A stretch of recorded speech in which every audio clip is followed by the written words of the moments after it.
naniniwala kayo sa aswang, manananggal? Ako Ako din, naniniwala. oo. Naniniwala din ako. Yung, sa amin yung pamangkin kasi ko. sa barangay namin to sa Bicol. Bata pa ako, so sinasabi na may manananggal daw.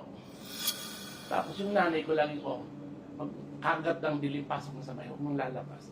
Tapos yung nanay ko, nagtataka kung nalagyan yung mga bintana namin ng asin, tsaka bawang. Sabi ko, bakit? Tapos yung pala, kasi may kinakakatakutan doon manananggal. Kasi sobrang, siya pinakamalakas sa lahat ng manananggal. Oo, Kasi siya bukod sa leader. pagiging manananggal, may lahi silang makukulang.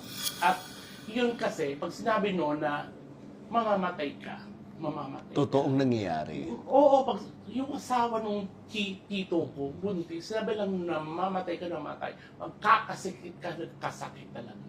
Ganun sila ka-powerful. Pero kasi, gusto maghiganti yung kapatid ng tatay ko, yung namatay yung asawa, na buntis, bilang kita kinakain daw. So gusto yung maghiganti.